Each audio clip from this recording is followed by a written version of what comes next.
Sédomongbè. Maouho. L'eau. Holomi lomi. Dans Zipotoué. Déjà il fait. Sédomongbè. Maouho flagbe di do fongbe me. Donu mi do Sédomongbè si agbasa. Mi kudo le kwenu. Lobo kudo todo membo kudo. Me kwako ye ipo. Oh, mi no kwa lobo da zo wa ti e so ko ya. Bo e ko blo Susan abide bo mi do mi bro ji. Akoji je koko. Mi na kendo we ma ton le u. Bo mo alogo ma o ton me mi foi. Mi fo akoji koko si we ma le. Lobo bi yo si we ma le me. Bo we ma e me mi bi o ti yo. Ewe we ma nu konton ero. Akoji je yo si we ma me e. Bo eno ira we ma do Matthieu we ma. Mwendagbe Matthieu ton. Bienvenue. Donu mi. Bonne arrivée. Mi kuabo. Bienvenue. Mwendagbe Matthieu ton. Di we ma eyin mwendagbe ton le di ku yo. E yin ko me won la e ton. Bo e ga pon we ma mwendagbe ton le me o. E do kikawe o e sono la mo yin ko me o ton de su de me a. E yon blo to la we afo we male mwendagbe we male do koroko. Lobo wa so de jibo mo do dire Matthieu ton ne. E o tu asombo. Do bi benu o e won la mwendagbe de Matthieu won la gbon e. Mo e won la gbon e ne. Oh, yane o levi we no yura bayin. Obi alfe ton. Oh, eyi alfe ton nu bo lo aso e no wa eni. E no to gbo tianto. Nu a che gran paru meto e lo parasiti nu le. Eji Jesu o e bloku e kande wa e kande o. Lo mede bole wa do ji. E o leji Jesu o e bloku e kande wa e kande gba mewe. E na so we ma na tin wan so yin. Bonu kambio e do fine e wa yin. Bonu gwe na nu o. Nwa e kaka e kande gba o. O ani uwe zobo. O ya ko da ko Jerusalem ton. Bo e ren paro. Oh, eji Jesu e bloku kande gba me yo. We mama kendo ene o wa.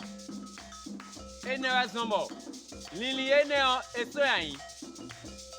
Mi go se pina mi akambi eraji. O ta te kai ko ta da ko. Jesu eyin akosu du le ton. E we ko ta da ko. Oh, nu ya uri te kai we ma ton. Demi kodo konda yo. Matthieu we ma ewura yo ewura sedo du le na do nati. Nu kan bi odele. Nu kan bi oju le ton we ino dire. Jesu je kai plan kanto e. E se apagbe to e a. Bo aka we ma eyin Matthieu ton e yo. Adamo sinu nu enelebi. Do mina ko sota. Apaton kuno po. Mina moraji. Jesu wai. Me esedoe. Lo apiene kere kakbe ya. E o. Mi kon de bia Jerusalem kwe ko gigo po yo. Ko susu da ko de po yo. Mine lo yi kla do po. Mi le pa do yi we yo. Mina mo kla debo edele. O ena e kla do di. Jesu wo. Ewe tu le kosu nupo. Mina leba konde yo. Mina kondo jide. Nueto. O kweton waji. Ton le yo. Yewa. Lobo wa doa jo. O Jesu si yeye. Bon nou e ken wa ni le lo kre do di. Akosu bon ewa. Loko nu ewa yo.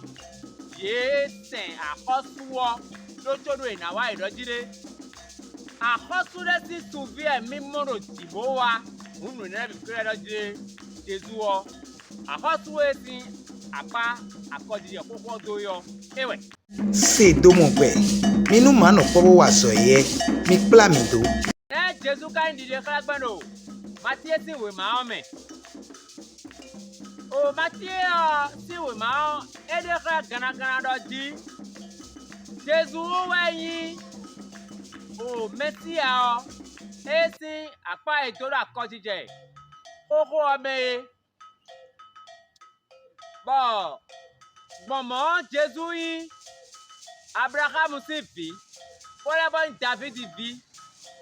Et oui, à Rosoué, à Rosoué, Thomas, au temps ouaye. Bon, mais quand vraiment Matthieu ton mère, azon banou koué, pour et voilà, to Jésus do, à Rosoué di koueton. Bon.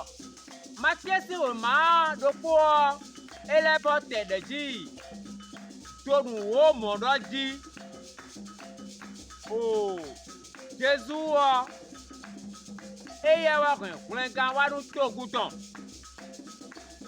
won mi na do kle o me o Jésus wa yin akosu lobo leyin kun gan to esi apa etoe eye wa boarin be dole sanche do akojije yoyo me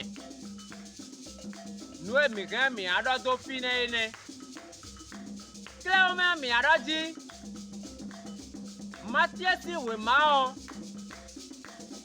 e wala nu o nu pule bore na to tun doji mi kusana leba no tekpon won gan to de bo se Jesu owo mo ro ko mi de lo egbe o nu me de bo leba ro won gan to de bo bawe bo e ma Jesu owe a wali we ebu wali bubu enya bo ne ma ya o bo fe so a bo fe sino e mi na lebo a bo won gan to de bo o Josu trop tard.